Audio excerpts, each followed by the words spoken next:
Hey, okay, there we go. I was muted. What's up, everybody? How's everybody doing? Welcome, welcome, welcome. Thank you, guys. Listen, welcome to the special Valentine's edition of the Tattle Tells. As you can tell, there's a lot of stuff going on. The things with Wendy Williams is getting deep. I do have attorney Johnda with us. I'm about to bring her up. But y'all, what's going on in the Wendy Williams case literally defies logic. Now, I read over the documents. There's new documents we're actually going to review. I have them for you guys to see. But also, I wanted to actually get an attorney's opinion about what's happening, because to me, it seems so weird and so odd and just so unfair that I thought maybe I'm ignorant to the law in, as far as security exchange. This can't be real. So yes, happy Valentine's Day to everybody. Thank you so much, Lillie. Thank you, happy Valentine's Day to everyone. I hope everybody is either with the ones they love or showing loves to the ones they love and showering them with appreciation and affection. What are we in this world without our loved ones? Okay. So listen. Hey, Karen Pollard, how are you? Welcome, welcome, welcome. All right, so let's get into this. Let's bring attorney Johnda. Hey, Johnda, how are you doing? Great. Hi, Tisa. How are you? Okay, hold on. Can you hear me okay? Hey, we can hear you okay. Hold on, guys.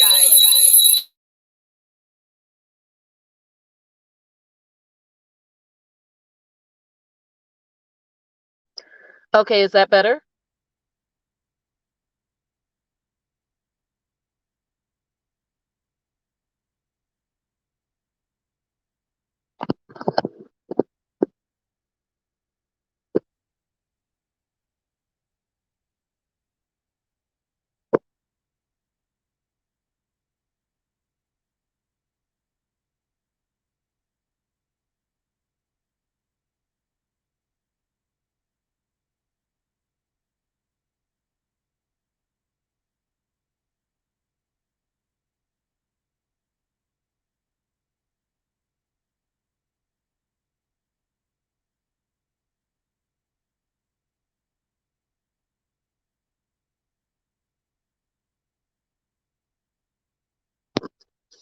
Tisa, that may have been me because I was trying to use headphones, so I took the headphones off.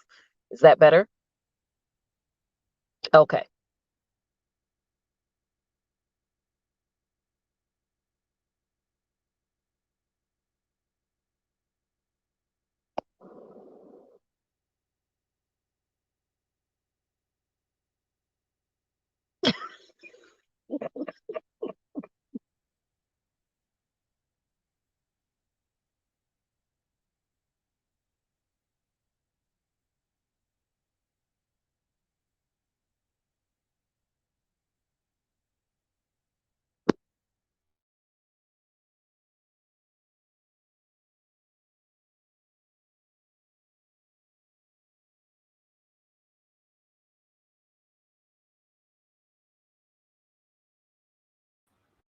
Okay, now we're good.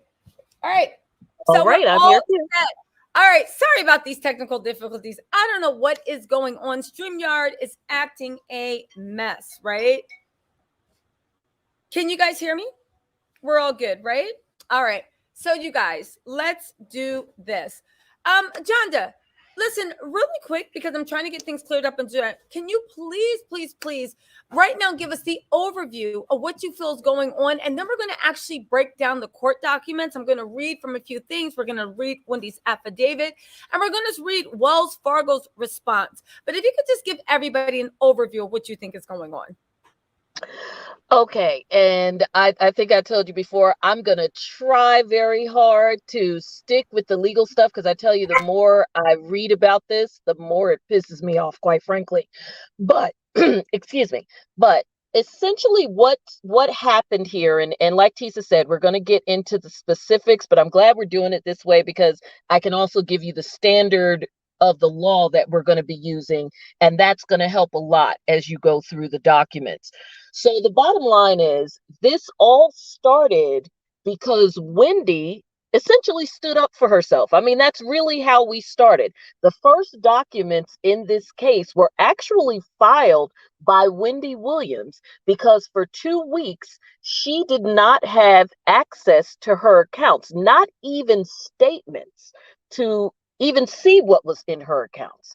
So after going through drama with Wells Fargo for 2 weeks and all kinds of stuff behind the scenes that you're going to talk about when you read the document. So Wendy went through quite a bit of stuff, basically chasing her tail, not realizing that's what they were forcing her to do. And finally, she did what any of us would do. She went and she got her big time lawyers and she filed for a preliminary injunction and temporary restraining order against Wells Fargo. And that was, and in layman's terms, she filed something in the court that says, stop Wells Fargo from doing this to me. Make them unfreeze my access to my accounts. They are hurting me. And of course, she had to give rationale for that. Now, of course, there would be hearings later on. In fact, there's a hearing, at least unless something gets changed, there's a hearing scheduled tomorrow. So that is what Wendy initially did. Wells Fargo comes back with, of course, their excuse, which you're gonna talk about, for why they did this, making allegations against Wendy, and I consider them to be allegations against her. Anytime you talk about somebody potentially being incapacitated where you don't have any type of, where's a mental evaluation, where's any of these things? This is just based on the opinion of a layperson and some other people that they spoke to. Nobody knows anything about their credibility as it relates to this evaluation. Wells Fargo said, essentially, we did this for her own good. And we did this because we feel that she may be being financially exploited and taken advantage of. Wendy's people come back again and say, Your Honor, we just want you to deal with this. There's an arbitration clause, but we're not even doing that because I can't even pay my bills. Mm-hmm. And of course, as you're going to talk about, Wells Fargo then says, well, we could grant her access to pay her bills, but we still don't think she should have access to her money. So long story short, there is supposed to be a hearing on this TRO tomorrow, the temporary restraining order. So you're going to hear us say stuff like, for the audience, you're going to hear us say TRO a lot. We're still talking about the same hearing.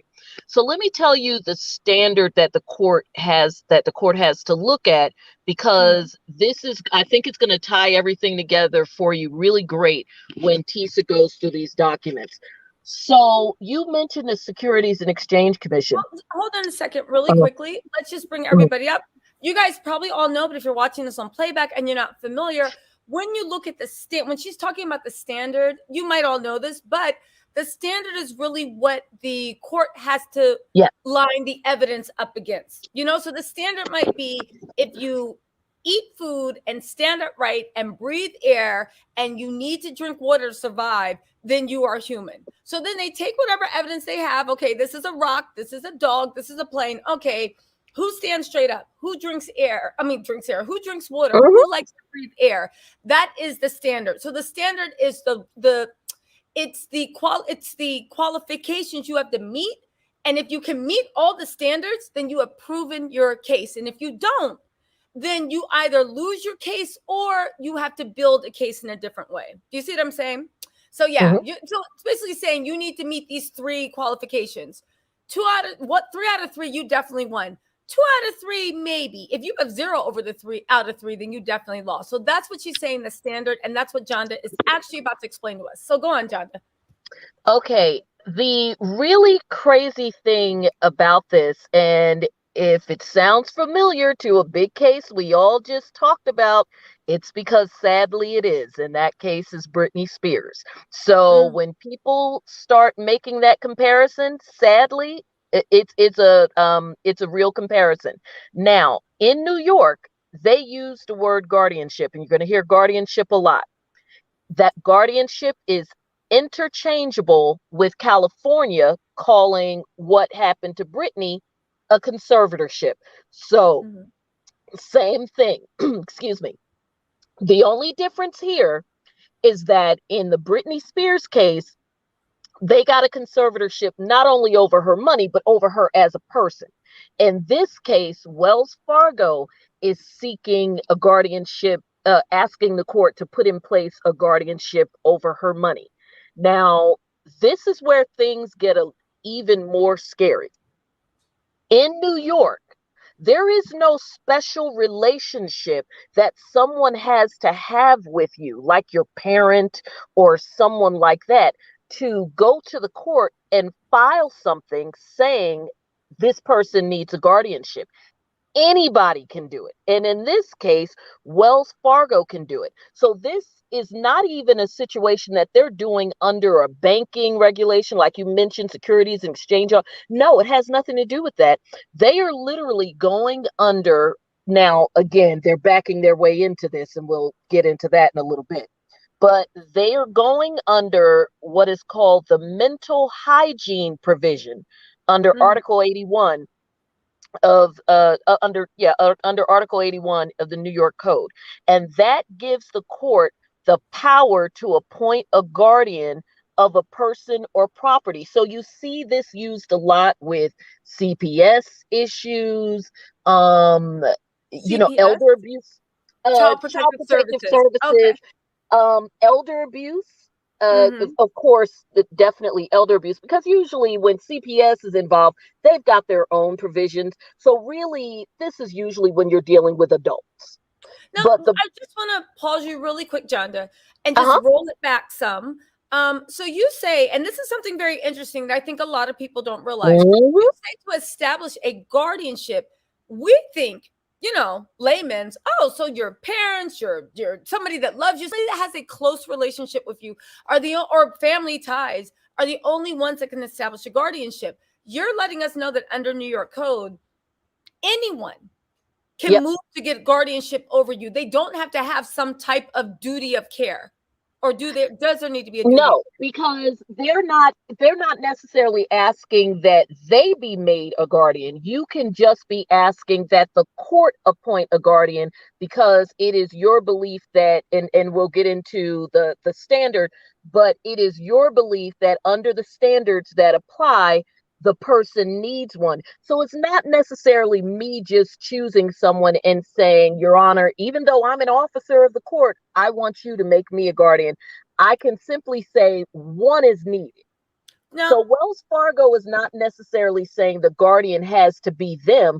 They're just saying that they don't believe that Wendy Williams is capable of making her own decisions in this instance. And Mhm. until a guardian is appointed, that they should be allowed to act like her daddy or something and hold on to her money. Now, I have a question. You bring up a good point, and I have a question. And Natalie McLinden has a question. We'll save it to the end. She wants to know, how can we prevent this? And really quick, let me just pause everything. Thank you so much, Rem, for the super sticker. There's a lot of new people in here tonight. Please hit the subscribe button and turn on your notifications, because we are going to be following this down to the nitty gritty. We're also going to have pretty much live updates from what's going on tomorrow with Wendy's restraining order. Now, here's what I want to know. And a lot of people have, speculated. Can the banks go? Because, under what is it? Hobby Lobby, corporations are people too. Wells Fargo is a corporation. Can the banks actually go and say, we want to be made guardian? Or is it more likely that the banks are supporting someone else, perhaps the person that's whispering in Mhm. Lori Schuler's ear, that they want that person appointed to the guardian? Do you see what I'm saying? Can the banks Absolutely. appoint themselves? Oh, they can. Okay. The banks, well, no, I was saying, I was making sure I understood your question, but yes, Okay. so I get it. Absolutely.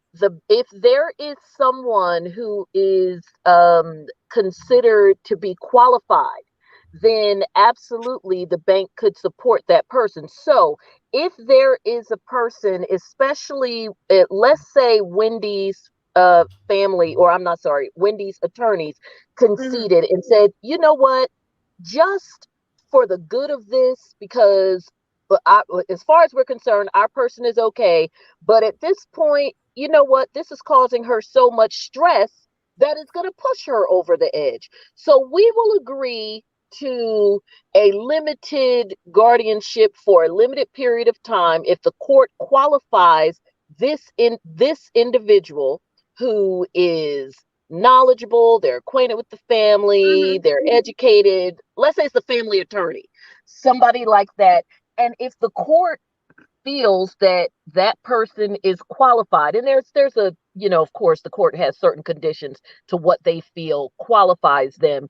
And if the court feels that that's fine, they can do that. And certainly Wells Fargo could support that as well. Okay. So now I guess part of the question maybe, or maybe not your question, but others may have, could this make the situation worse because Wells Fargo could be supporting somebody that has a nefarious intent? Well, the court doesn't have to listen to anybody and just appoint someone that they have on a list. They could, as we saw, for instance, in the Britney Spears case, there was a point, as we know, towards the end where things got so contentious with everybody that the court made an end run and appointed a reputable financial services company that obviously has a relationship with the court and put them involved. Now, unfortunately, the other piece to this, as we saw in the Britney Spears case, and is no different here, when a guardian is put in place, and let's face it, just so you know, guys, when anybody is put in place on your case, you end up paying for it. So this guardian will go in place, and then Wendy's got to pay for it. So, you end up paying for something you didn't want. I mean, remember, if you look at the Britney Spears case, that's the part that's going on now. Britney is free, technically, but she's still going back and forth to court every 10 minutes, or at least her attorneys are, because they're dealing with all of these costs and fees of the guardianship. Well, the conservatorship, but same thing. Okay, so I have a question also on that, because people are asking a lot of good questions, and we are going to read the documents very soon for Johnda to weigh in. But I know these are such good questions. I understand it. But Johnda, it makes everybody crazy because this is so personally identifiable. Like, could this happen to me? And I get why it has people outraged. Okay, so definitely, Johnda, and you are a wealth of knowledge, so we are going to pick this for everything it's worth. But Casey, I think, says what a lot of us are actually thinking. How can the bank exercise that power without medical records? Isn't it speculative? Is it normal for a bank to just out the blue say, hey, like, we laugh about gossip in the YouTube streets. This literally was somebody saying, well, I heard. And before you know it, all her money. When you hit me up with it, I didn't believe you. Remember, I was like, yeah, you did. I didn't believe you. Me and Johnda, we talk all the time. And every single time I see anything legal or even just mess, I'm like, girl, did you see this? And Johnda was like, Teresa, send me the docs. I'm busy. I'll look over it. And you got back to me a day or two later because Johnda stays busy. And you were like, what? You really honestly didn't believe it, but I didn't believe it. Yeah. Well, this question is a great one because it goes to, I'm sorry, are we getting an echo again? Okay, because it goes to the standards. So this question is great because about the whole piece about, isn't it speculative? Now, on the front end, just between us folks talking here, I think it is. I think Tisa thinks it is. I think a lot of us on here feel like, well, is there, and you know how I feel, because what was one of the first things I said? Where's the mental evaluation? Where's people who are actual experts? You got bankers deciding what's in somebody's mind. Okay. Overriding medical documents that because here's the thing, when these people, and they showed it in the court. First, I thought they were talking trash, this mysterious power of attorney, but they actually put it in court documents. We gave you a duly executed power of attorney. For those of you guys don't know, power of attorney is the same as somebody stepping into your skin and being you. Now, power of attorney can be limited, but Wendy's attorney did say to the court, and they submitted evidence that it was duly executed, which means we did everything we needed to do, and this is a legally binding power of attorney.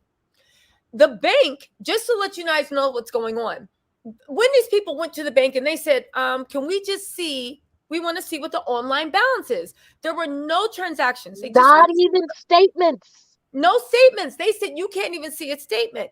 They said, why not? They said, oh, because Wendy's family got word of what was going on and literally said, listen, we have a duly executed power of attorney that makes Wendy's son her power of attorney. He is of sound mind, sound body, and he is over 18. That's what you need to be a power of attorney. And he has consented to be power of attorney.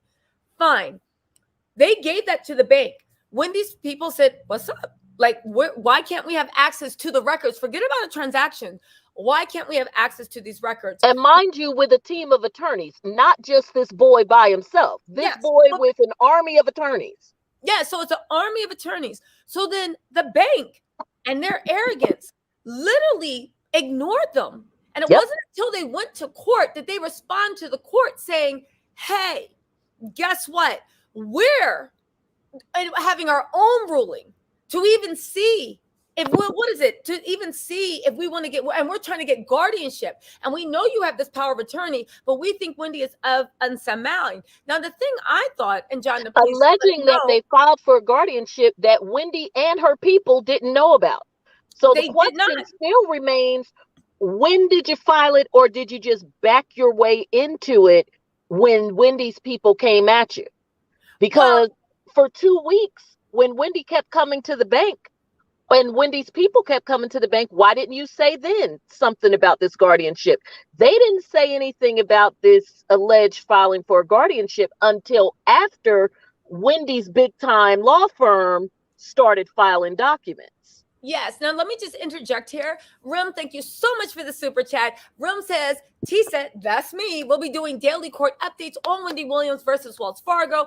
Don't forget to subscribe and set notifications. Please don't forget to subscribe and set notifications. Tomorrow is going to be a big day in court. Now, I will say this. Casey brings up a good point again, and I just want to ask you this question. What we got to give her law clerk status right here. Yes, right, because she is coming. Casey actually might be a lawyer, right? So what investigation did the bank conduct to inform the decision? The bank has admitted in court documents that we'll get into a second that the only investigation they actually did was Lori was alerted by someone that's known Wendy a lot. Now, I'm going to be messy. And allegedly her own knowledge. And her, yes, but that's questionable because she got fired. Well, here's the thing, though. Wendy expressed, okay, so let's just put this in the circle, right? And I'll be a little messy. This part is speculation. There are a lot of people that have contacted me that actually are very close to Wendy, right? That say that they believe the person that alerted Lori is her ex-husband. They believe the person that said something, yes, because, is the ex-husband. Now, the theory was... Who would Lori have known best besides Wendy, other than Kelvin? There's no question, we all know, and Wendy has told us, he handled everything. Mm-hmm. He was involved in the business from the rooter to the fruiter. That's why he got so much money in the divorce. There was no dispute whatsoever that he was intricately involved in every aspect of her career, management. He was her official manager. So, of course, he would have had some type of relationship with a financial manager that she had a relationship with for almost 15 years. Definitely. Now, I do want to say, right, as relationship is. Now, again, we do not know who alerted Lori. However, the attorneys did say her son, her family are all moving as one. Again, you never know. But here's the thing, though. Lori was fired. Once Lori was fired, then she had all these concerns. Prior to that, you were fine managing her money with that. A lot of people did say that if it does turn out to be her ex-husband, right? Because we don't know who this mysteriously third party is. Mm-hmm. It does turn out to be an ex-husband. Some people have expressed doubt saying, why would he do that? Because he gets paid alimony. I just want to explain this to everyone. The bank can freeze your assets in a number of ways. What they have done to Wendy's accounts is usually what you do when you find out someone's money laundering or there's narco or there's something where everything's frozen because there is something criminal going on. So it doesn't matter whether the money's paying bills or car note. If it's criminal, nobody can have access to that money. Oh, well. With Wendy's situation, what is more common and which is industry standard, I looked into it, is big transactions are frozen. However, routine reoccurring payments Exactly. that have a legal basis, such as child support, such as alimony, Any historic payment that you made. If you paid your mortgage every month, your mortgage will keep being paid. But if I could, let me just finish this point with the before I lose my, you know me, right? If it's your mortgage, if it's your alimony, if it's your child support, the reason why is because yes, it is a routine payment that has been coming out for months, years. It is never contested, but there's also some type of legal document behind it. There is an alimony support ruling. There is a child support ruling. There is a legal binding instrument, a mortgage, saying this person has promised us, whether they are alive, dead, and in between, that we're going to get our money, right? So when you look at that, those type of reoccurring routine payments are always paid, even when bank assets are frozen, right? Absolutely, because where are you going to live? Exactly. Now, when people, and again, we don't know if it's Kevin. We're just speculating. It could actually be like, you know, the man down the street. We don't know. But if it is Kevin, when people said, why would he mess up his bag by trying to report Wendy and get guardianship, and now his account's frozen? Because maybe he even played himself. Maybe he was getting alimony. He thought that if he moves with Lori in the bank to actually get guardianship and have the bank support him as guardian quietly without the family knowing, he would still keep getting his alimony, and he could actually take a bite at the bigger pie and try to get guardianship. For all of you guys saying, oh, that would never happen, you need to realize the banks aren't in the YouTube streets, and the law is not in the YouTube streets. Had Calvin or anyone that maybe had some type of nexus quietly going to get guardianship established, you never know. It might have happened, because look what happened to Britney Spears. Her dad, who was abusive to his mom.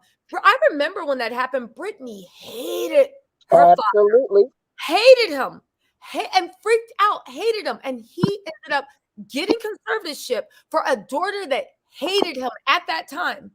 Said he was a psycho, said he was abusive, said he ruined her childhood, said he abused the mom, person non grata. And the courts gave that man carte blanche over it just because father-daughter relationship. So take it, and it was never challenged because everybody else in the family, according to Britney, was in on it. So for all of you guys who are saying, well, it couldn't be this person because he's getting paid, I'm not saying it's him. I am saying that the fact that his alimony also got caught up in this doesn't make a difference, because he could have literally thought he'd still keep getting his alimony payments, which would have been a logical conclusion. And at the same time, could have Lori in the bank move to help him be guardian, especially if they're looking at mismanagement. The reason I say that is they keep saying it's some type of impropriety, some type of mismanagement. Undue influence, all of, oh, you mean on Lori's part? Okay. Well, no, I'm sorry. You're right. I'm sorry, Johnda. Undue influence on the family's part, on whoever has Wendy's ear. Somebody's has undue influence over her. And of course, they're going to claim that that's the family. But however, the family has come out and said, which is true, and they've showed the court, where are these transactions that made your red flag go up? Because there's no transactions to make your red flag go up. So how did this even get triggered? Lori's saying, oh, no. I saw, like, you know, this weird stuff. And they're like, but where's the weird stuff? Because there has not been any weird transactions. We haven't tapped Wendy's pockets. So where exactly is this coming from? And I believe in this restraining order trial, and let me know what you think, Johnda, are they ever going to have to reveal who this third party is with the secret guardian trial, or will that stay secret?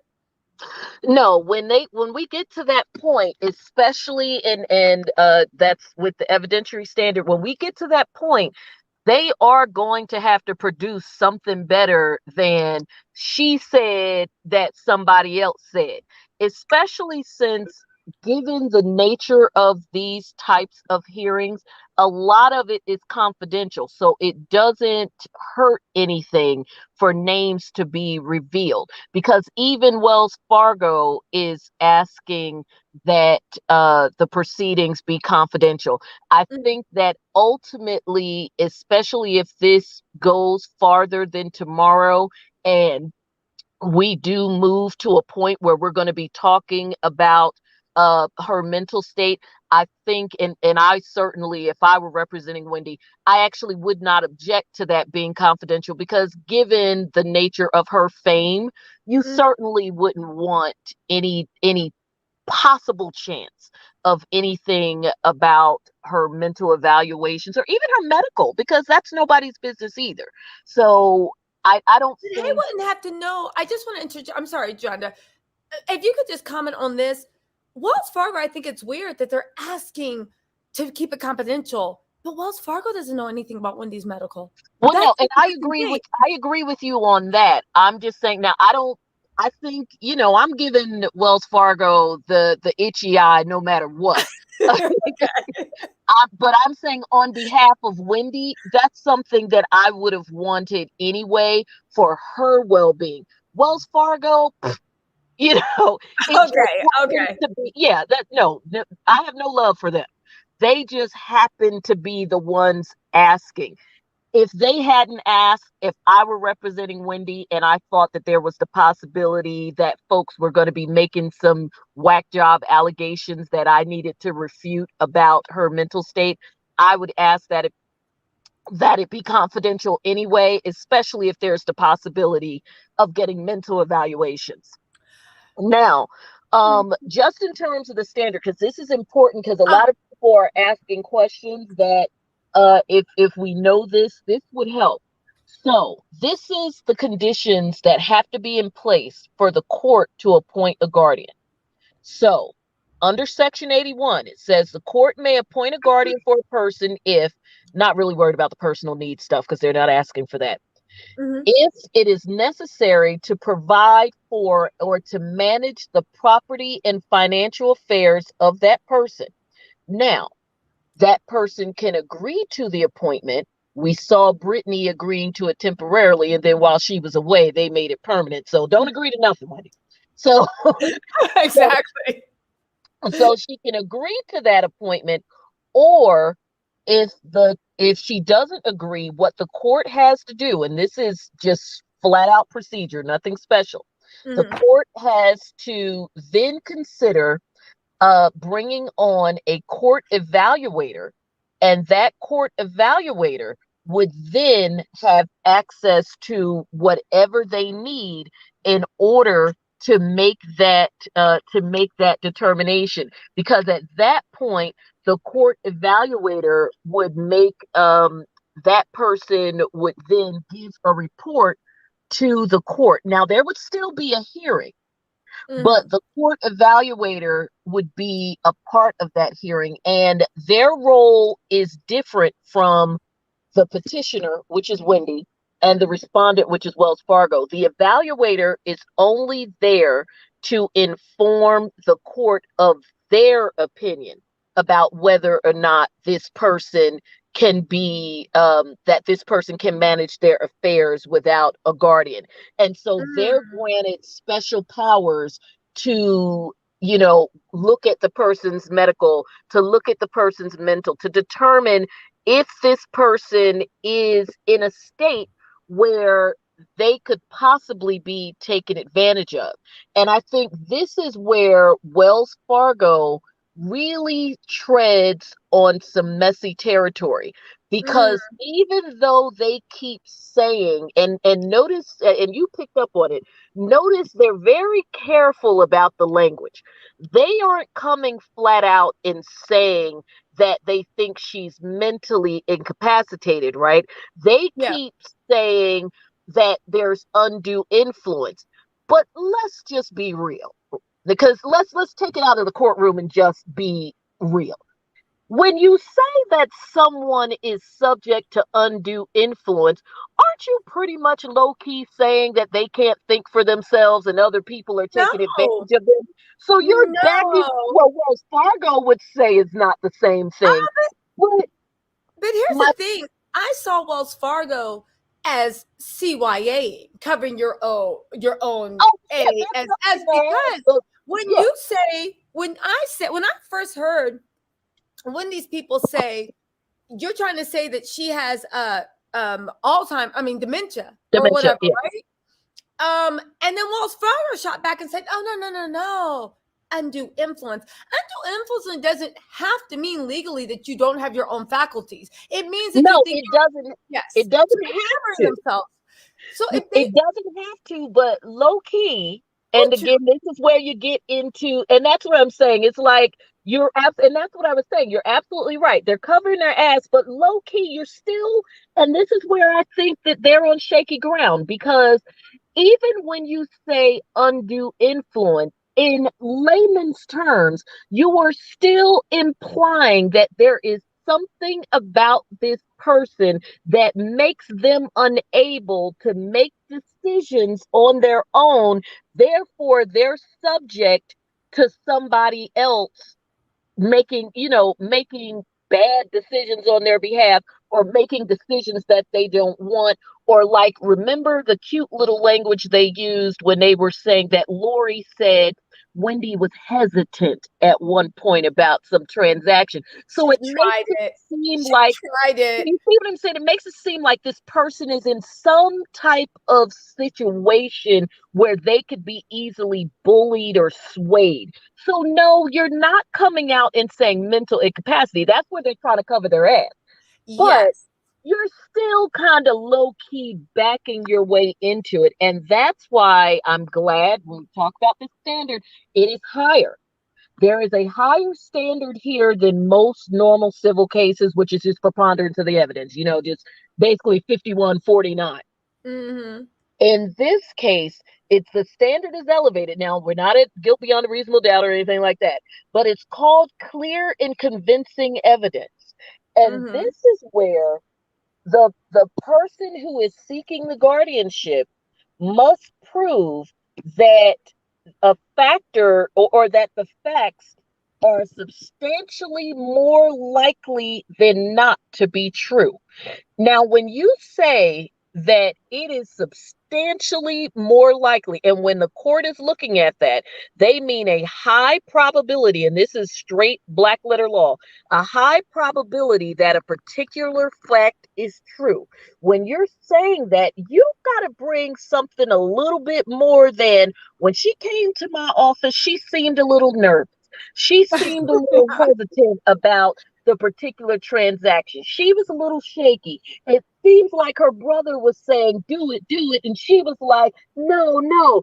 That's not enough. She could have just been in a bad mood that day. You've got to Mm-hmm. come with something a little bit better or a whole lot better. And in here, the determination for incapacity under this statute is that there shall be clear and convincing evidence. So that elevated standard that this person is likely to suffer harm because they are unable to manage their property. And even more importantly, especially for a smart lady like Wendy, that the person cannot adequately understand and appreciate the nature and consequences of their inability. Mm. I think that they're going to have a hard time with that with somebody like a Wendy, especially if she takes the stand, because even if you're moving a little slower, if you're not as quick on the trigger as you once were, and remember this, she has medical issues that may be contributing to her not being as spry as she was a year ago. Just because you're not moving a little faster and it may take you a few minutes longer to process things doesn't Yeah. mean that you can't. You Of know, course. we have people who've had strokes. May take them a little it may take them a little longer to process it. They are no less brilliant. And it's a high standard, which It is unfortunately a high we see from standard. but unfortunately we see from Britney Spears. It's a Yes. standard that can be manipulated. If Oh, nobody's paying absolutely. attention and no one's advocating to you, it is a standard. Now, I do want to take a break and just say this really quick, Johnda. First of all, Rim, thank you so much. Listen, you guys, like Rim says, I will be doing daily court updates on Wendy Williams versus Wells Fargo's. Tomorrow is going to be a big day. It is going to be the restraining order. Those documents are going to be hot off the press. Don't forget to subscribe and set your notifications. And also, we do have a membership if you do want to join the Tattle Tells family. Thank you so much for everybody in here. Please make sure you hit the like button. There's 554 people, legal eagle lovers in this chat, loving everything Jess Johnda is breaking down. Please hit the like button, subscribe, notifications. And also, there is a channel membership. I believe this Friday we're going to get, listen, this is our legal eagle, but this Friday we're going to get a little messy. We're getting into the gutter. It's going to be some fun. Yeah, there's going to be some fun stuff. And I'm also going to go over some things that I've heard about from people that know Wendy and Kevin about what's going on and why this mysterious third party that looks like they want to stay hidden might be Kevin. Last thing before we let Johnda continue. I know you guys are loving Johnda's legal expertise. She is definitely Tattle Tells MVP. We love Johnda, but Johnda is not just doing this for the Tattle Tells. Johnda has her own podcast. She's written a book. Johnda has a thriving practice. You guys, I would encourage you. I put in the description box ways to support and find Johnda. She is on Instagram. She is on Twitter. And she's just listen, her podcast is amazing. I listen to it all the time while I'm supposed to be cleaning, but I just sit on the couch and listen. Because, sometimes when you sit down, when you start talking, I'm like, that's a good point. Let me sit down and digest this knowledge. So ways to find Johnda are definitely in the description box. Please go and support our girl and let them know that you are a Tattle Tell and you are there supporting Johnda, okay? I love it when I see it. And the Tattle Tells are fantastic. They always let me know. Yes, Johnda is amazing. Okay, so sorry about that, Johnda. Let's get back into this, what you are saying. Now, here's the thing. What the court has to determine. Yes, the standard of burden. Yes. Now, they can take into account, which is great, because I think that this is very helpful in a situation like this, because none of us would ever say that Wendy got to where she is without being a pretty smart cookie. The court shall give determination, and these things are important because it's scary to all of us, right? So the court shall give primary consideration to the functional level and limitations of that person. So they will look to the level to which she's functioning fine and the level to which she's not. Now, of course, the only thing we know for sure is that perhaps physically she may not be functioning at 100%, and she's admitted that. That's why she's not doing her show. But there has never been any admission. There has only been rumors and innuendo about how she is functioning mentally. But, people have physical issues, and given the work that she does, it's demanding. But anyway, what the court will look at, these are some of the primary considerations. Her management of her activities of daily living. We know that she has lots of help with that. Okay. Understanding and appreciation, and if for no other reason, she's rich, so she can buy help. So these are the standards. So just to bring everybody up to speed, these are the standards or the qualification that Wendy is going to have to prove. These are the things that the court will look at in determining the clear and convincing evidence. True. So when I say Wendy has to prove it, the court is going to look at these different factors to see whether or not Wells Fargo has any leg to stand on in this guardianship, or whether Wendy has any leg to stand on in saying that Wells Fargo is making up BS. I am fine. So let's get into the first standard. You said the first standard was? Okay, so the first one they will look at is they will say, okay, the management of her activities in daily living. Okay. As we know, given her circumstances, Wendy can certainly hire help. We know that she's staying with family, but again, she has the means for that. So I don't think that if it's about physical incapacity, she's good. She's not the average person. Understanding and appreciating the nature and consequences of any inability to manage the activities of daily living. I personally would argue, because again, we're arguing the case back and forth. I would personally argue that the steps that she has taken, now this is if I were representing Wendy, I would argue that the steps that she has taken, i.e., removing herself from a demanding career and going to and moving with family and getting other care, that demonstrates that she understands the nature and consequences of any limitations she has, because she voluntarily put herself in a situation where she could receive help. That would be my argument for that. The third that the court would look at is the preferences, wishes, and values with regard to managing her activities. And a lot of this is saying daily living. We're going to replace that with her financial circumstances. Yes. Because we're really talking about finances. But I think we got a bunch of smart legals on here. They understand. Yeah. Okay. So her preferences and wishes, again, clearly she's been showing that between working with her son, making sure her son has a legal and financial team. We again, and then finally, and this is a pretty big one because of the amount of money, because she's not like you or I in our accounts at Wells Fargo. The nature and extent of the person's property and financial affairs in and his or her ability to manage them. This is the one that I think Wells Fargo is probably going to focus on the most, because she has such, we're talking about millions in her Wells Fargo, from what they've admitted, that we're talking about millions of dollars in this account. So of course they are going to argue, because they're her daddy, I guess. They're going to argue that this is such a huge estate. This is so much money, similar to Brittany.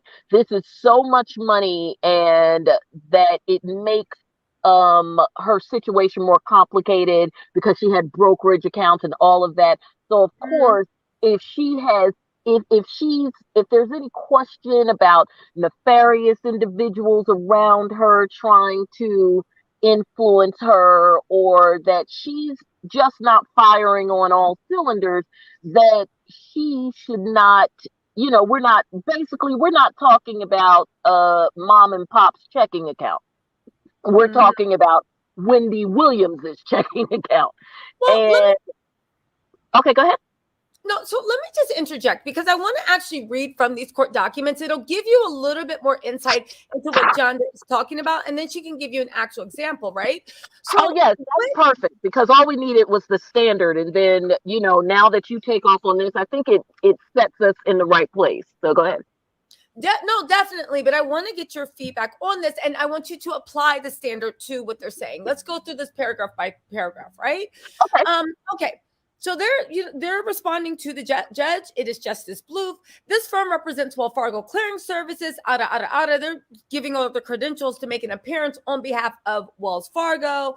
The named respondent, we're writing to ensure that the court is aware of our representation and to facilitate our participation in any application by petitioner for a provisional remedy. A courtesy copy of our notice of appearance is enclosed. Okay, so this is just, particulars. Yeah, you have to, presenting to the king, right? Now, we also want to inform the court that Wells Fargo has filed a petition in the guardianship part for the appointment of a guardian of the property of the petition, herein under Article 81 of the Mental Hygiene Law. This is what John is referring to. We will welcome the opportunity to provide your honor an opposing counsel with a copy of the guardianship petition, but would like to do so under seal or in another manner that will preserve the confidential nature of the guardianship procedure. Now, this is what has even my gossip sense tingling. They want to keep this private. Whoever is this person that Wells Fargo is not sponsoring, but they think is a— they don't want to dime them out.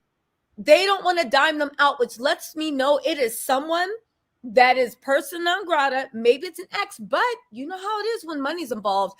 It might be somebody we never saw coming. It could literally be anybody. And there's another interesting thing. So I'm glad you paused there because this is key too. We'd be happy to provide a copy. So you allegedly filed for this guardianship that Wendy or her representatives know nothing about. You would be happy to provide a courtesy copy. Like, oh, Yes. thank you very much for giving me a copy of the fact that you want to take over my life, or at least my financial life. And only to the court. Only, let's not forget that when Wendy's family was asking what's going on, they literally kept nickeling and diming them and sending them down, like throwing red herrings at them to distract them. And the bank, from what I understand, was hoping that they could get the guardianship set up before Wendy's family ever got wind of what was going on. To me, when I read the first documents, it sounded like they were going out of the way to keep them in the dark. They weren't being above board, and they were just trying to get everything set up. So the next time they had to answer Wendy, they could be like, well, you're not the guardian, so we don't care about that power of attorney. Let's move on. And mind you, never mentioned in any of these prior communications that they would continue to pay the bills. It was only until Wendy's people went at them not once but twice did they at least concede to considering at least paying her bills. Now, forget your mortgage. That was odd. And this also lets me think that whoever is filing for guardianship is someone that don't give a damn if Wendy is living on the street. They don't care, which leads me to believe Wells Fargo. Oh, it's Wells Fargo, but Wells Fargo is the petitioner.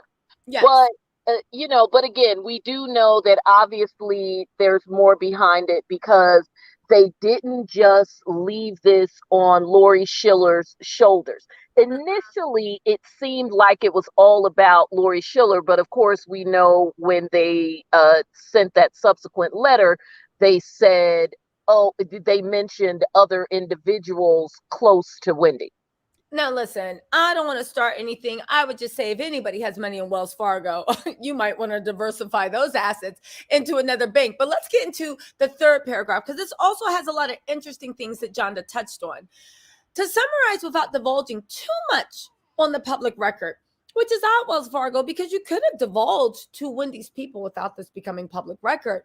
Wells Fargo has strong reason to believe that the petitioner is the victim of undue influence and financial exploitation. Again, like Johnda said, they dance around her having some type of mental incompetency, but they never actually say it. They say it's undue influence and financial exploitation. Again, if Wendy's team cracks back, I believe they set up this defense so Wendy can't get any type of damages because they can always say, well, we never said you had dementia.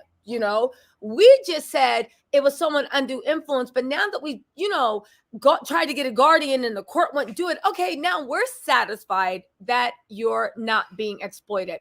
Now they said the petitioner is an established client of a Wells Fargo and notably 15 years with a particular financial advisor, a 23-year veteran of the financial services industry with an unblemished record.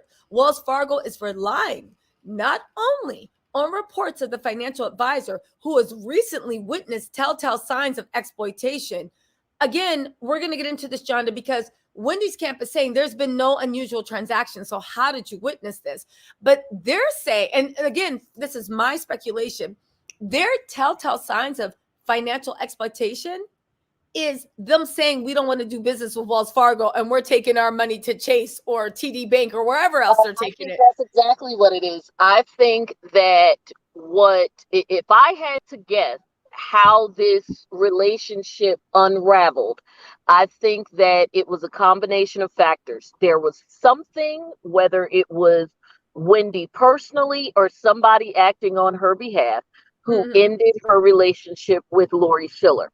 Because Lori Schiller is an employee of Wells Fargo. When Wendy decided, whether herself or a representative on her behalf, decided to end her relationship with Lori, she decided to end her relationship with the bank.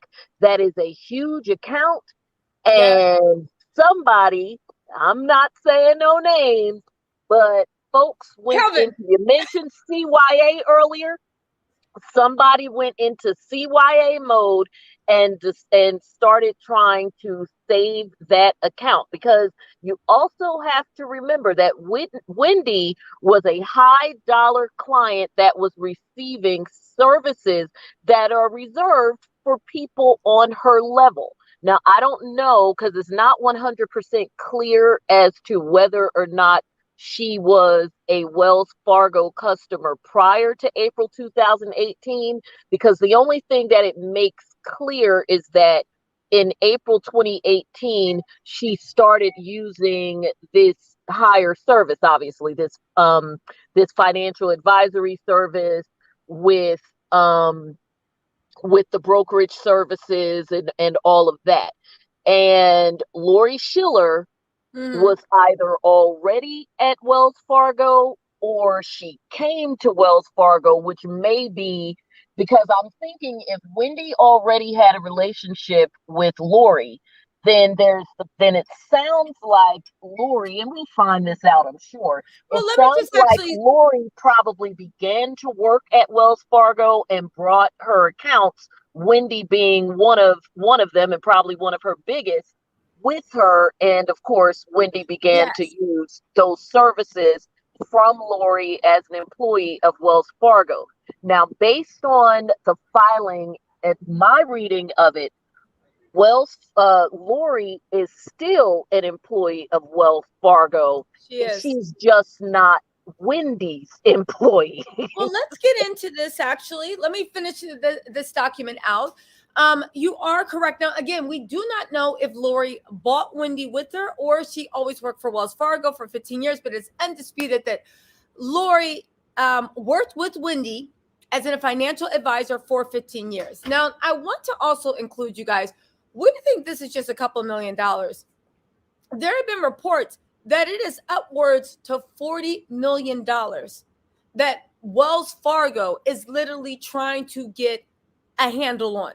Now, again, Wendy has some of it invested. Wendy has this, Wendy that. Wendy is smart with her money. You know, she's been in this game for a long time. I have no doubt that her fortune is probably That's why she had a financial advisor. Yes. But they're saying that there's about $40 million, $40 real million, not written in fake bios on the internet, but $40 real million that is at stake. So this lets you know why everybody is playing for keeps. I think a lot of times people don't realize how much $1 million is, and 40 million just on interest. Even you just being a financial advisor and getting a crumb, 0.003%. of a transaction is huge. It's huge. So, and in fairness to Wells Fargo, because I know we've been beating them up quite a bit, but you know, we do try to bounce back and forth. In fairness to Wells Fargo, if Wendy's account is 5 million, 10 million, 20 million, or let alone a potential 40 million, then they have a vested interest in making sure that she is not hurt. That is a huge customer to end up later on finding out that you were allowing her things in her account to happen, and she potentially was incapacitated. I think the issue here that I'm having, and I would imagine a lot of people are having, and we see in the pleading, even her attorneys are having, is that the brokerage contract that she has with Wells Fargo actually does allow for proceedings where if Wells Fargo feels that there is an area of concern where there is a transaction, not the entire account, and you keep mentioning this, you're absolutely right. That word transaction is key. Where if there is a transaction that they feel is questionable, especially because, you know, something may not be right with her, that they can question it, and then they have certain proceedings, as with any bank, to deal with that matter and hopefully work that out. As it relates to one or a particular transaction, not to just freeze her account. So in fairness, because of the size of the account, I could see where if you are the head or the head of that division of Wells Fargo and one of your employees comes to you and says, not only is this one of our big fish, but she is a public figure big fish. So if she gets screwed, it's not just a blip in the back of the newspaper. We're in the New York Post. We're on page 6. Okay, Then but they Johnda, have a reason to care. girl, I feel you, and thank you for being devil's advocate like every good attorney. However, Johnda makes some really good points, but I just No, do want they to interject and overstep say though. that. Listen, They I definitely understand. overstep. That's what you do as an attorney. You have to. However, the one thing that kind of raises the gossip meter is the fact that the way Wells Fargo went about doing this, you would express your concern. It would be Exactly. above. They came with power of attorney, and before you could do anything, you're still on the side trying to get guardianship. And again, to Wells Fargo's not benefit, but to their detriment, doesn't seem like anybody cared about what was going on with Wendy until 2 weeks ago when they found out they were going to lose this huge client. And the funny thing is, and I could see Wendy's people arguing this. I'm interested to see. Make sure you turn on your subscribe and notify, because it looks like we might have a little insight about what's going to happen in court tomorrow. And we're going to cover it extensively. But the thing is, if Wells Fargo got hint that that money was going to be moved and they're trying to move with the guardianship, to me, it says that, yes, I understand Wendy being a high-powered client, but you're going out your way because the person that has power of attorney, you don't like that person, and you're trying to override it. And they're still going to move the accounts. It's still going to move the accounts, but it also lets me know that Lori has set things up on a series of whisper. Let's get into this, right? It's that Wells Fargo is relying not only, this is directly from Wells Fargo's response to the court. It's on screen. Wells Fargo is relying not only on reports of the financial advisor who's recently witnessed telltale signs of exploitation. Recently, she said recently, but you were fired 2 weeks ago. So that means you saw this even prior. But it only became an issue when you couldn't manage her money. So it's almost like saying, I knew you were around thieves and vampires, but when you were under my cloak of protection, I thought I could protect you. Now that you're going out into that big world, I don't know. Exactly. So they go on to say, they've recently witnessed telltale signs of exploitation, including the petitioner's own expressed apprehensions. That could be anything, but also it could literally be anything. It could literally be her having apprehension about a recommendation that Lori made. Remember, this was a brokerage relationship. Lori could have been saying, well, how about this investment? We did it last year. And Wendy could be like, yeah, but I don't want to do it this year. Apprehension could be anything. True. Now, let me just get through this paragraph. She said, but also, and this is the part, but also upon other independent third parties, right? Also upon other independent third parties who know the petitioner well, right? And share these concerns. Now, let me get through this next paragraph because this goes to the heart of what you're saying. It's saying the Financial Industry Regulatory Authority, the FNRA, which regulates financial service companies such as Wells Fargo, has become increasingly aware of these types of problems and has encouraged financial institutions to be alert to possible exploitation of their clients and to take preventative action when possible. This is consistent with New York State Social Services Law, Section 473, which encourages measures to mitigate improper use of an adult's funds, property, let me just get through this paragraph, property or resources by another individual, including but not limited to fraud, false pretenses, embezzlement, conspiracy, forgery, falsifying records, coerced property transfers, or denial of access to assets. Let me just get through this, Johnda, because I know you're just like, oh, right? Again, all of these things that they're saying, none of them have anything to do with mental health.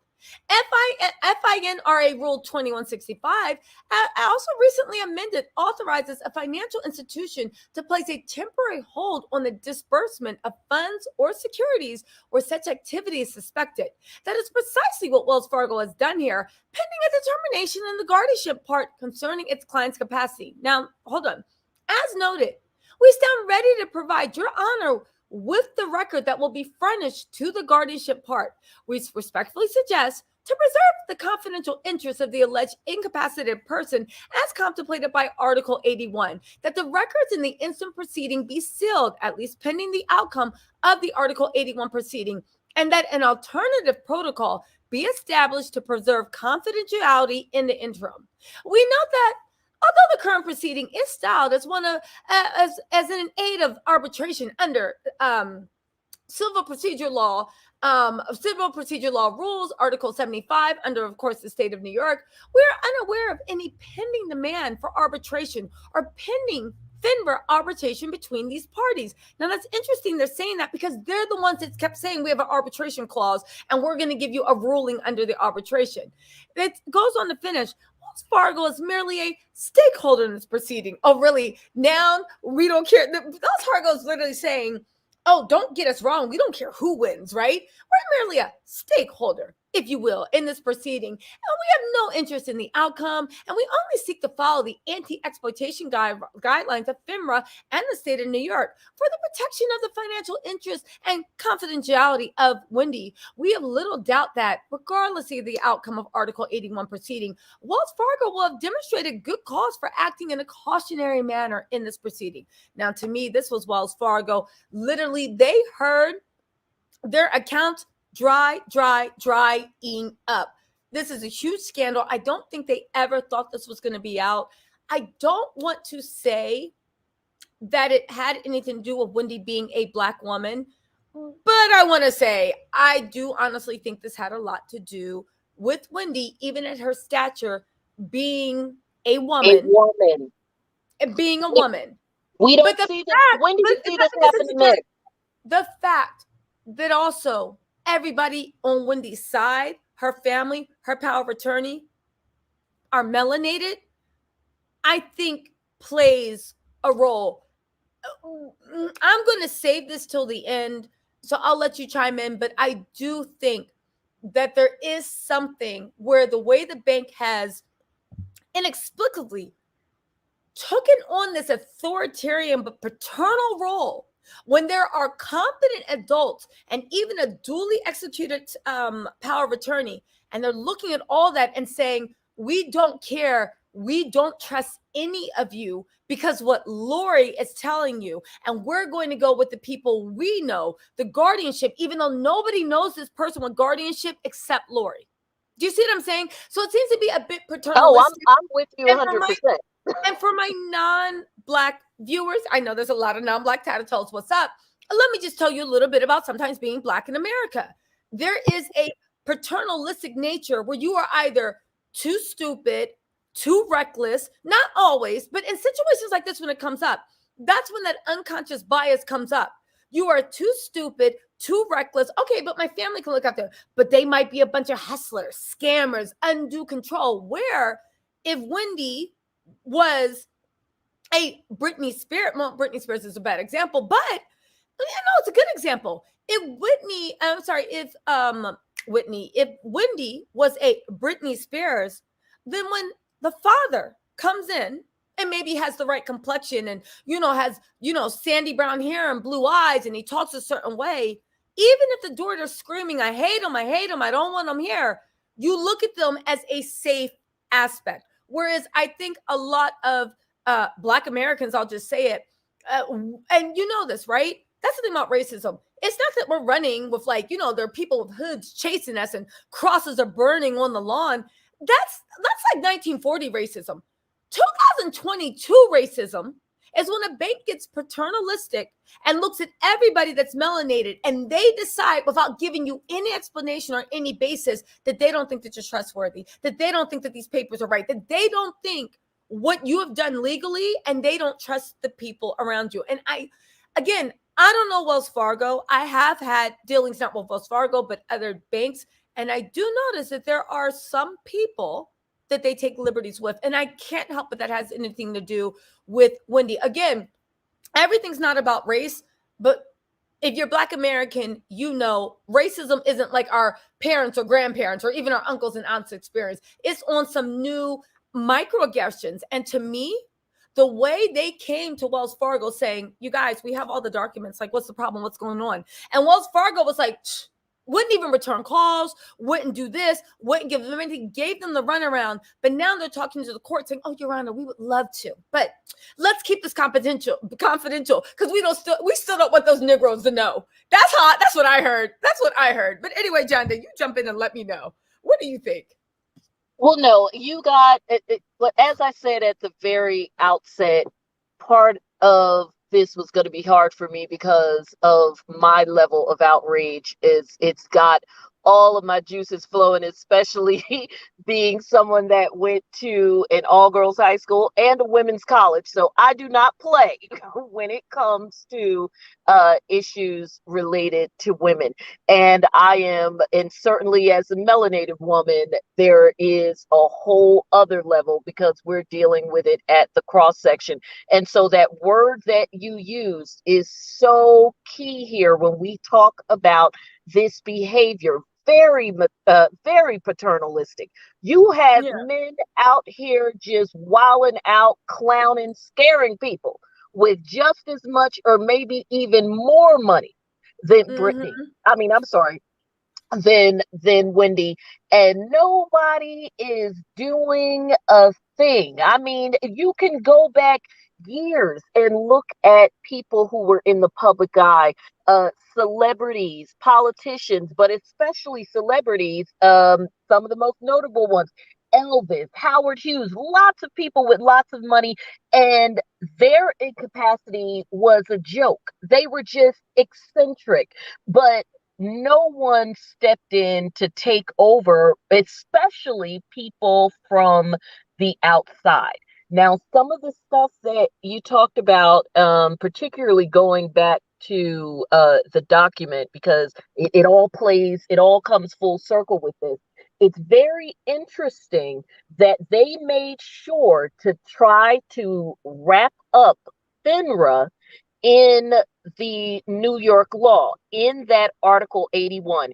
And in my opinion, there is a very clear reason why they did that.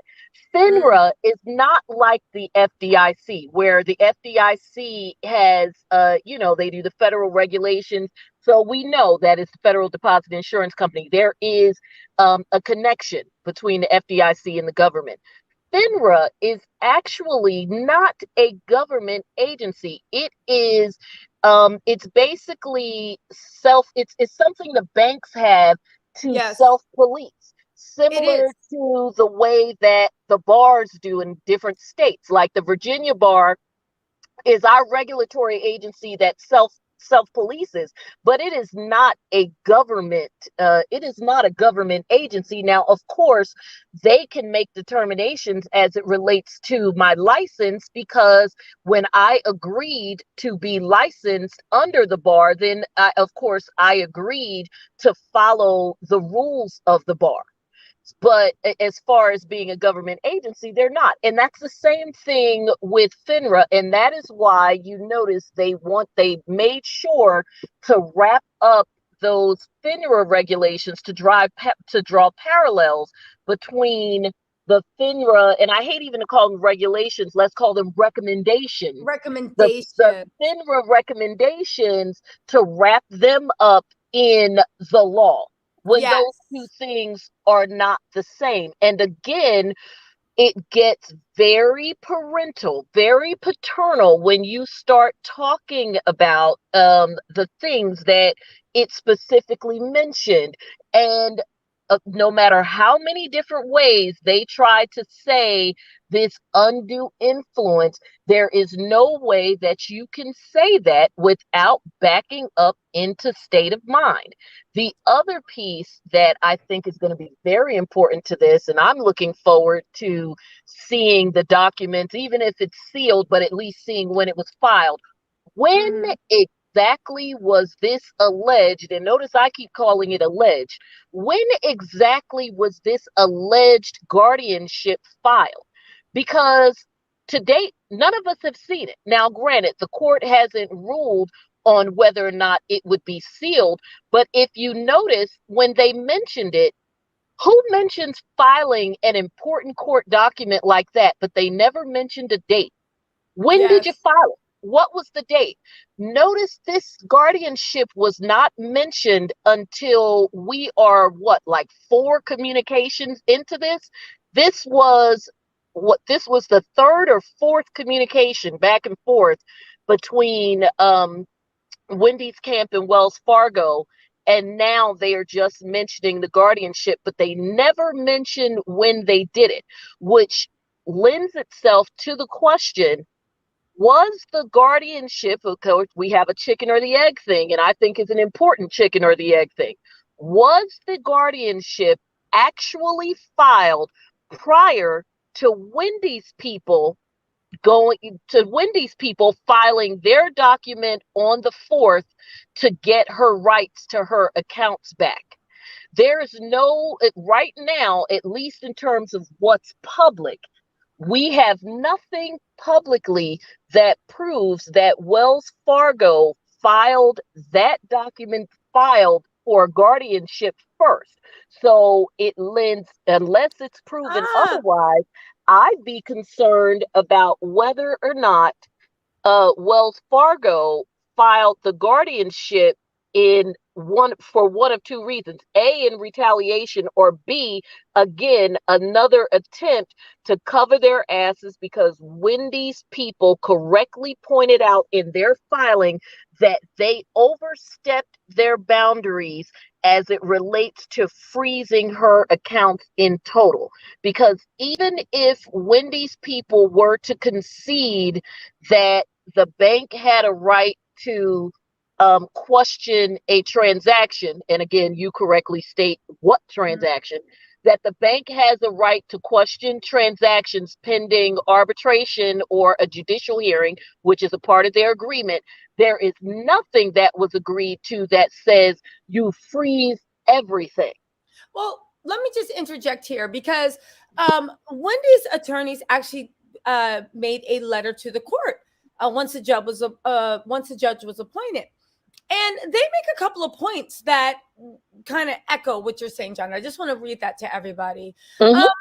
So they're saying once the Bluth or whatever the law firm responded, when these people were like, okay, listen, grant the restraining order. The reason they're saying that is, while we understand that Wells Fargo needs to prepare their oppositions, right? Wells Fargo has been put on notice of the claims alleged for some time, even prior to filing the emergency petition on February 4th. In hopes of resolving this matter amicably and without the need for judicial intervention, our office, now these are lawyers. So for anyone saying, oh, well, maybe they thought that Wendy was, there wasn't Wendy on speakerphone saying, hello, how you doing, Wells Fargo? Can I have money? This was an actual legal team. So it's kind of like, even if you don't think that Wendy is of sound mind, there's a legal team behind her. So why would the lawyers be? But let me get into more of this, right?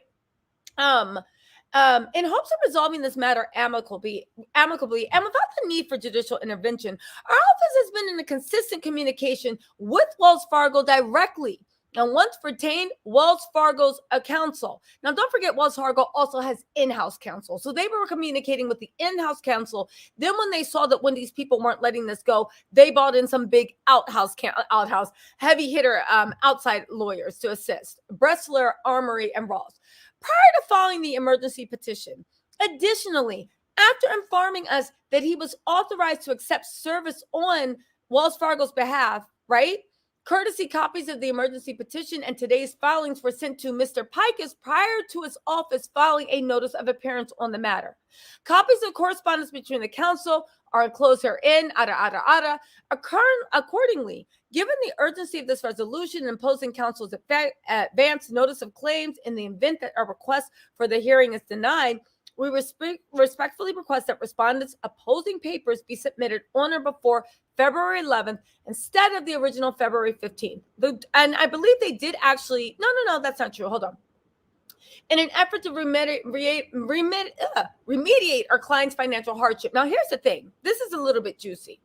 Additionally, while we reviewed opposing counsel's letter dated February 9th, a copy of which is enclosed herein, referencing a guardianship proceeding concerning our client, we have not been notified of any such proceedings and have no knowledge of the same. Now, let me just get to this paragraph. But Johnda, this goes into what you're saying about when did you guys apply for the guardianship? Were you already working with it, or did Wendy come with her heavy hitter attorneys and you were like, oh, let's hide behind the cloak of FINRA and just get this paperwork? They do say they haven't been notified of any such proceedings and have no knowledge of the same. They're basically saying you guys are either lying or you're doing something weird.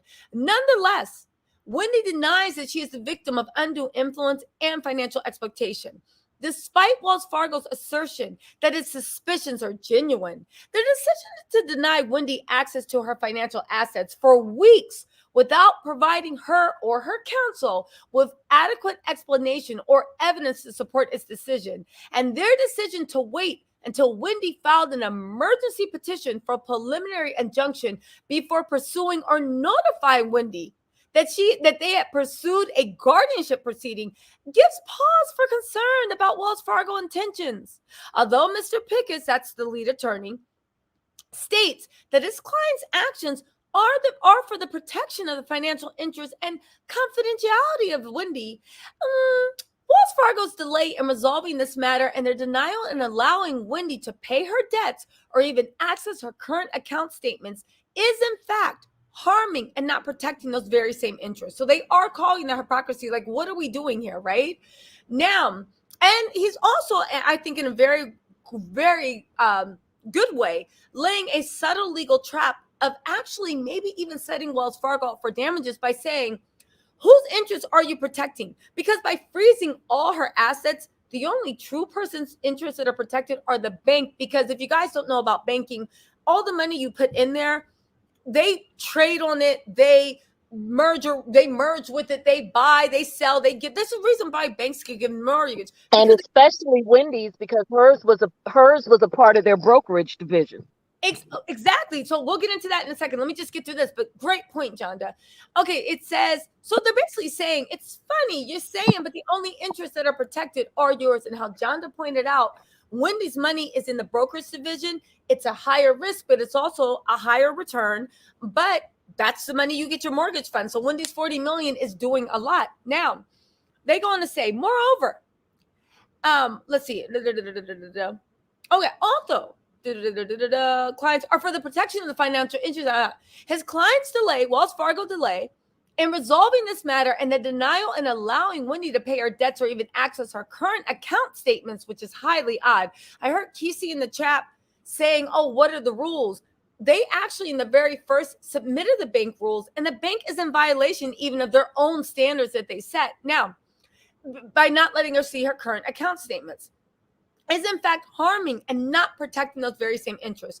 Moreover, every time you hear lawyers say moreover, they're about to get into their bag, right? Moreover, and as repeatedly stated in our filings and in this letter, Wendy's inability to access her financial efforts has caused her to be in breach of ongoing financial obligations, including a judicially approved settlement agreement that must be alimony and court order related thereto. Additionally, to address opposing counsel's concern regarding the styling of this matter, the current proceeding is styled as one in aid of pending arbitration. Under Article 75, let's just get into this. Under Article 75, come on, of the civil procedure laws and rules in the New York Civil Procedure Law Rules, Section 7502, subparagraph C, permits this court to entertain an application for a preliminary injunction in connection with the arbitration that is pending, or, and that's underlined, this is very important, that is to be commenced inside or outside this state. So they're even thinking, they're trying to lock Wells Fargo in so they don't try anything funny and try to take a different forum or maybe give other things wherever Wendy's money is invested, right? Should there still be cause for concern, We're happy to amend the caption of the proceeding so as to clarify the purpose for which the matter has been brought.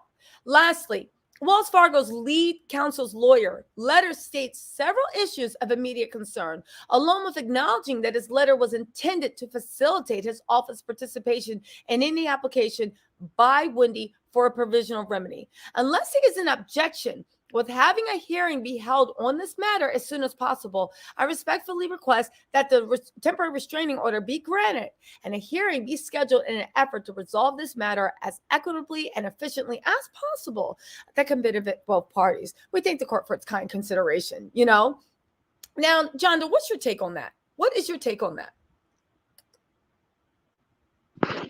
I think that, well, you know, that my take is that Wendy's people have it on the head.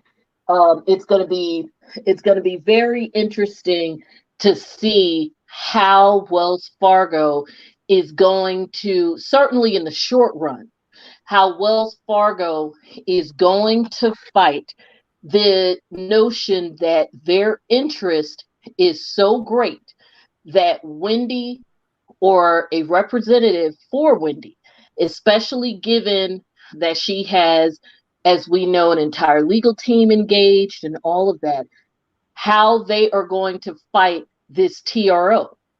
Because I'm just not seeing it, especially given the level to which Wells Fargo overreached. So I think that certainly, Wells Fargo can say everything, they can go back and forth with this all they want to. Go ahead. Well, so just to say, so Wendy's counsel hit back, right? Yeah. And they say, on behalf of the respondent, Wells Fargo Clearing Services, we apologize for further correspondence. I hate when lawyers do that. Shut up and just say what you're saying, right? Well, exactly. To the judge, we're sorry for making you work harder, but we're concerned about Wendy's situation and want to reiterate our desire to be heard if the court intends to consider petitioner's attempt to relitigate the issue of the temporary restraining order. And there's no relitigating. The court never litigated. It was never litigated to begin with. Well, look at this bomb, though. They said it is our hope that the guardianship part will imminently appoint a temporary guardian or evaluator to review the situation and ensure the petitioner's affairs are being properly handled pending the applications before. So they now want a temporary, forget the restraining order. Wells Fargo is saying, no. They want the court to skip right over that. Now, listen, here's the thing. They also noted that Wendy's submission in support of her application herein is an affirmation, not an affidavit, and her recorded signature is not acknowledged. Now, they say that aside from the further which was taken care of later, but yes, it is. Wendy does actually do, but you see how they're trying to lay the groundwork like, oh, already something funny is going on. Oh, absolutely. All of this is trying to, even though, and that's the thing, you see them grasping at straws to make everything with Wendy's people seem off. Everything. To get away from the fact that you still need to show us a transaction that was problematic. Because even if we were to hang this on the contract that Ms. Williams had with you, even that doesn't apply. Where are you getting this authority? So they have to invent something. Well, the authority is that other people are whispering in her ear that we heard that she's hearing voices. It's like, and then she didn't sign the paper. So are you the people who are doing these, have this undue influence on her? Well, listen to this, though, because this is where I'm like the nerve of Wells Fargo. We also note that the petitioner's submission in support of her application herein is an affirmation. Okay, I read that. Sorry. They're saying, aside from the further questions that it raises about the bona fides of this proceeding, there they go, planting that doubt you talked about, the unsworn submission carries no weight. Wendy corrected that and said, done, here you go, right? But here's the thing that I think is nerve. Wells Fargo is open. And they know people do this all the time, by the way, as far as getting signatures and stuff later. When attorneys start throwing bombs at other attorneys and you are at the preliminary stages of what could possibly be, hopefully for Wendy's sake it's not, but for what could possibly be a long and nasty hearing, Why are you throwing bombs at opposing counsel this early unless you're just desperate to try to make them look funky? Exactly. I just want to take a moment and just tell everybody, please, please, please make sure you like, comment, subscribe, turn your notifications on, because we are going to be doing another live tomorrow when we see what the hearing is with the temporary restraining order. So turn your notifications on so we can follow it. And also, you guys, there's like 650 people in here, and I know on YouTube I have 17 likes. Can y'all please hit the like button? Likes are free and it helps move this out. Now, where are we? Oh, this is the part I find most interesting.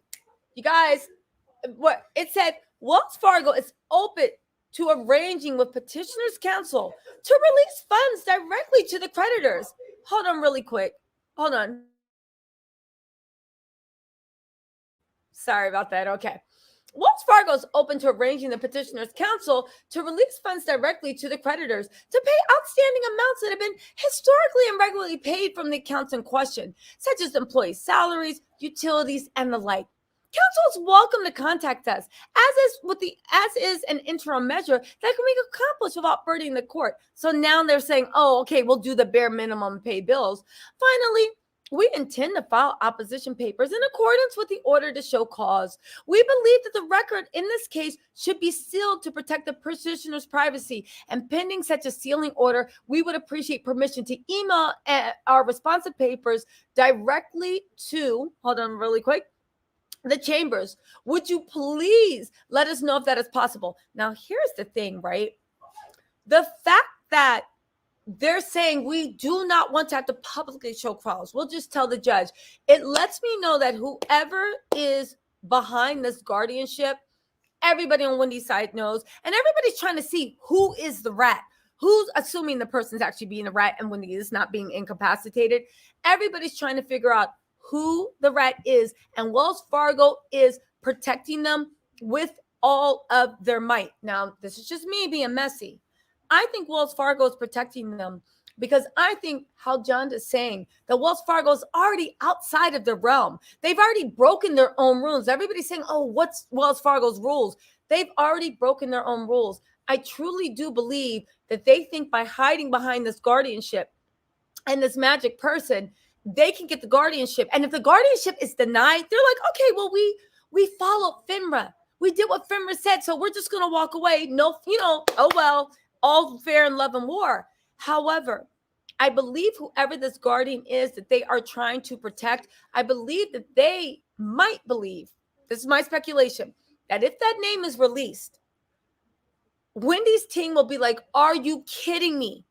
This person is a liar, is a thief, is this. And this is who Lori based her decision on, that Wendy, you see what I'm saying? I think they don't want their source coming out because they don't want their source to be discredited. Because if their source is discredited, let's just say it is her ex-husband. I don't know if it is, but let's just say it's Kelvin. This person that mentally abused her, physically abused her, did this, did that, publicly humiliated her, and this is the reason why she's even relapsed, if she has relapsed, allegedly. I'm making up a thing. This is the person that was telling Lori what to do, and this is what you froze the assets. I think it opens up the bank to liability. If this guardianship person might know Wendy, but he might be, you see what I'm saying? Johnda, what do you think of that theory? That they're literally trying to protect who the guardian is because they don't want the guardian ripped apart. And if the guardian is shown to be not credible, then that, and everybody knows they're not credible, and Lori's saying she's known this person for 15 years, then that makes Lori not credible. And that makes what she told Wells Fargo not credible. And that's what Wells Fargo is afraid of. Mushuch. Well, absolutely. It all flows together. Yeah. It all flows together because you certainly can't base this just on one person's word. The situation is far too extreme. The action that they took is pretty much as serious as you can get. It's funny how when you talk about whether or not the court is going to grant a temporary restraining order or you know, or enjoying something, it's always referred to, and the same thing with the guardianship as well. These remedies are always referred to as the most extreme remedies, that these are things that you do, particularly something like a guardianship, because you're taking away somebody's liberty essentially to handle their own affairs. So you want to find the make sure that there is no less restrictive remedy that you can go for. So in a situation where you are taking such extreme action, and Wells Fargo, as we see, took an extreme action on the front end. The guardianship is you know, kind of backing up on the back end, but they took an extreme action from the jump when Yeah. they froze her assets. To me, that's already as extreme as you can get, even before you take the additional step of the guardianship. Yeah. But anyway, my point is that when you look at those things in their totality, in terms of what Wells Fargo has done here, you also have to, what is the best way to put this? Basically, when you look at what they've done here, you also have to take into account that for Wendy's people, they can say, look, there are so many other things short of that you could have done, and this is what you do. It makes to me that clear and convincing standard even harder for them to reach, because of how extreme they went from the gate. Yeah. Well, you know, so funny you say that. Wendy's attorney, in their response to Wells Fargo, actually has lines that echo exactly what you say. Like, Johnda is on her money.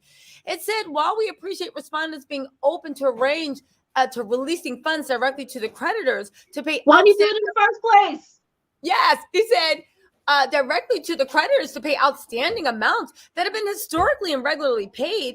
It calls into question why such historically and regularly paid outstanding amounts ceased to be paid in the first place, if those bill payments were not subject to suspicion of undue influence or financial exploitation, as they've alleged in this court and in the guardianship proceedings. Again, in which neither our client nor her designated power of attorney have received any service of process for or any knowledge of its being commenced. This also weighs into what Johnda is saying. When were these papers filed? Because even if they filed it, Wendy should, and they know Wendy's counsel should have some notification. It makes you wonder, when did you file it? Did you file it to cover your butt, or had this been cooking up in the past? They go on to say, and that's also, I love this because, you know, this is one of those things where lawyers, and you see it even when corporate people, anybody sends each other letters, when you start getting into that nice, nasty territory. yeah. I love this paragraph because it got into the nice, nasty territory that I love. Because again, layman's terms, girlfriend to girlfriend, everybody, this is what that paragraph really says. Don't write this letter for this judge making it sound like you're doing us a freaking favor by saying we'll pay your bills, because you could have been paying her bills in the first place. And when we go to court, whether the judge grants the restraining order or not, the court is going to order that the bills be paid. There is no doubt in my mind that whether Wells Fargo offered it, whether they ask for it, it doesn't matter. The court, any court in their right mind, would not allow somebody's situation to go under, especially their bills that are paid in ordinary course, like where they live and what they drive, especially when the argument here is ultimately that Wendy did not do anything wrong. All of this is allegedly predicated on the fact that we're trying to protect her. So if you're trying to protect her, then what are you doing? You're supposedly trying to protect her by making her homeless, by having her son's school tuition not be paid, you're protecting her. So those are things that the court would have ordered anyway. So I love paragraphs like this Yes. because they're basically saying, child, please, Yeah, we're going to get that anyway. They're like, interesting enough. Did you say that? But that's the attorneys going back and forth. Even how when they said, oh, well, we noticed this is an affirmation, not an affidavit. And then people are like, you tried it. You know what the hell they absolutely tried it, because that's normal stuff, especially when in this case, you are dealing with literally letters, affidavits, and petitions that are going back and forth every day. Like, you haven't said the dates, you've just been reading them. But if you were to read the dates, like Wendy's petition was filed on the 4th, then another letter was on the 8th. They were going back and forth. They filed on the 9th. Yes. Of course, everything is not getting signed exactly. Your attorneys are trying to be the first one at the courthouse. They can shoot over a signature affidavit later on. They just need to get the paperwork filed. They know what it is, and any lawyer knows what it is. But listen, I'll say one thing. It's so funny, and this is just, I'm a layman attorney. She is a practicing lawyer. I will say that it's very, very funny to me that as much as Wells Fargo keeps trying to poke holes in the other side's credibility, every time they respond, they come off looking more and more shisty. And I would think as a bank that you need a consumer's trust. And with such a high profile client, especially with Wells Fargo's history toward minorities, I would think.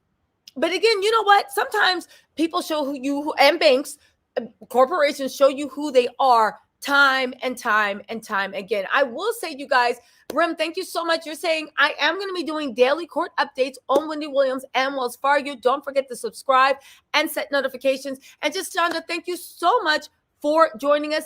Again, if you want to support or just even be educated, or maybe even higher, just Johnda, or get a recommendation. Johnda is so cool for answering questions, giving not legal advice, but perhaps referrals, whatever it is, reach out to her. But she has this podcast that is so good. You guys listen to Johnda's voice. I could listen to her all day.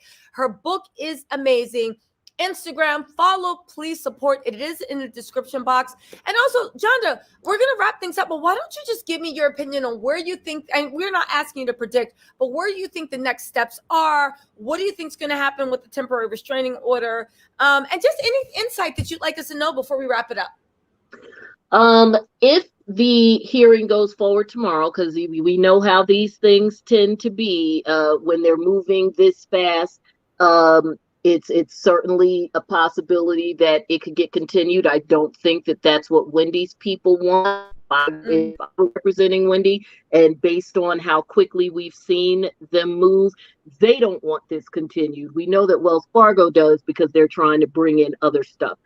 I suspect that if Wendy's people get their way, there will be a hearing tomorrow. I think that the court will probably split the difference on this one. If I had to guess, I think that the court is going to probably order, as opposed to even worrying about some agreement, it's probably going to order that Wells Fargo continue at the very least to make sure that her bills are paid, in terms of the things that we've talked about here, the items that historically have been paid and need to continue to be paid. I think that, but when I say split the difference, I don't think that the court is going to make a final ruling on the TRO. I think that the court is going to release just enough funds for her to live, as far as her bills to be paid, and probably like an additional stipend amount. And again, we're talking about a lot of money, so it's nothing that would break her. And then, because you don't want somebody to go under. Like, what if she has a tax bill? You're going to screw her with the IRS. Of So course, I, of I course. think that part is a no-brainer, and I think that Wells Fargo knows it, which is why they offered it. But I do believe, as much as we may not like it and think it's bogus, I do believe that if Wells Fargo is being honest about the fact that they filed this petition for guardianship, that is going to throw a monkey wrench in all of this. And that is what, if the judge does not grant the TRO, that is going to be why, because the petition for guardianship is going to give the court pause that there are additional issues in this that need to be litigated before he just throws the whole baby out with the bathwater and hands Wendy or Wendy's people the reins back. Because unfortunately, the way that Wells Fargo has pled this by not just saying that Wendy's a little off, because remember with the Britney thing, there was not this argument that Britney had undue influence per se, because I think at that point she may have already been divorced from Kevin. Maybe I think Mhm. that at the point where Britney was, it truly was just about her mental state. So they didn't get into the people around her. Whereas unfortunately with Wendy, because they're trying to as we talked about, they're trying to kind of dance around the mental state and only point to the people around her.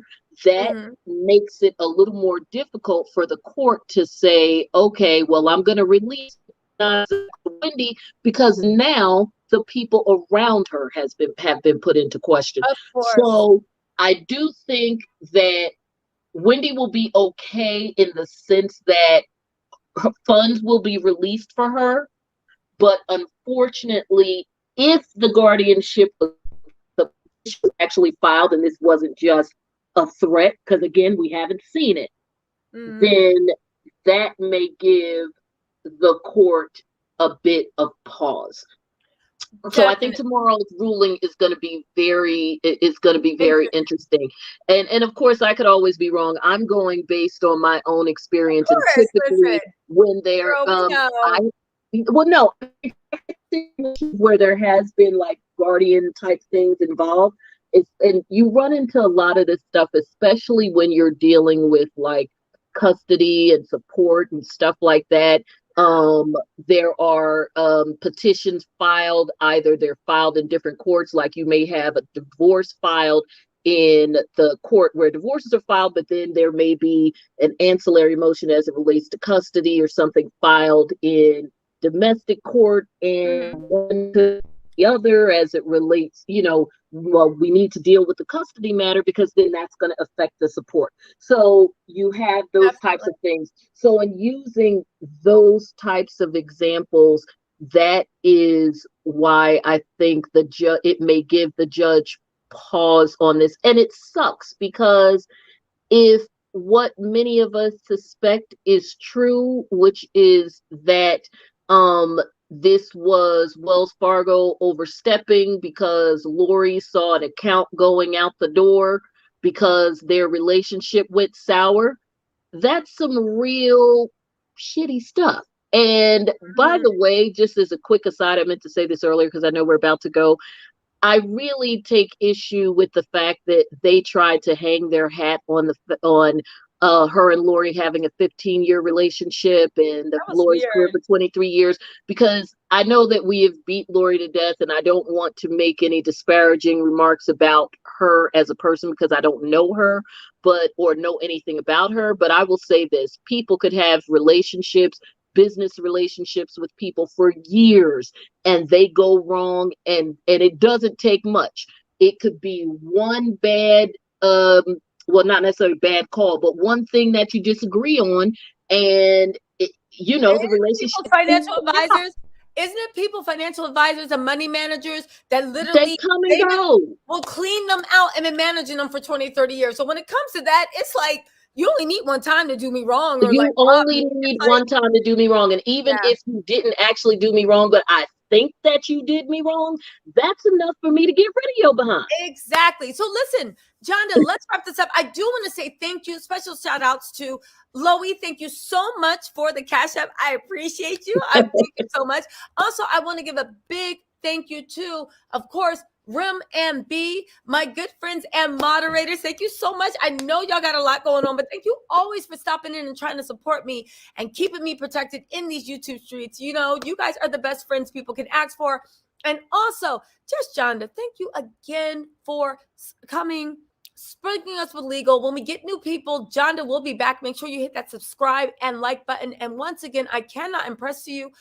Go on in the link button, Johnda's podcast, Johnda's Instagram, Johnda's YouTube. You can't go wrong. If you loved what she gave, this is just a sample. This is because I kept interrupting her. Just wait to see Johnda Unleash. You are going to be in love. And Johnda, before we go, do you have anything coming up you want to share with us? Or again, she does enough on the daily, but do you have anything coming up exciting you want to share with us to be on the lookout for? Right now, just stay tuned to the podcast because we've got some fun stuff coming up this week. I am definitely going to be talking about the Tinder swindler, and I am also going to be doing a piece on Inventing Anna. If you haven't heard about that case, yes, about Anna Delvey or Anna Sorkin. Yes. Such an interesting case, and of course, because it's me, we're going to talk about it, especially from the standpoint of privilege and everything that affords in terms of how Anna Delvey was able to do what she did. So it'll be cool stuff. And then, of course, I do my fun trash like anybody else. I'm still talking about Ready to Love and Housewives. Yes, there we go. So stay tuned. I'm also associating with a new firm, so you will see all of that on my social media. We're making a big announcement soon, so I'm really excited. That's right. That's right. And also, you guys, thank you so much to the 550 people that are in here now, but to the 670 people that actually joined us at our prime. Like. Yes, make sure you like. And you guys, listen, thank you so much for joining me live. I can't say enough. I started off on live talking to 12 people, you know, with everybody in the next room telling me to shut up. And now look at God's glory. They still telling me to shut up, but there's more of us. Now we're at an army and we can push back. But honestly, you guys, thank you so much for joining me live because you guys actually do make this possible for me and your support. And I love you guys so much. I appreciate 2022 is going to be a phenomenal year. We blowing it up. Yes, and I'm glad we're starting off on the right way. And let's just hope that Wendy makes it through and whatever is going on with her. Send positive energy that she is successful, she is respected, and she is put in a position and given the respect that she deserves as a 57-year-old woman who has built an empire, okay? So I will talk to you guys later. Thank you so much, everyone. Talk to you later. Bye-bye. Bye-bye.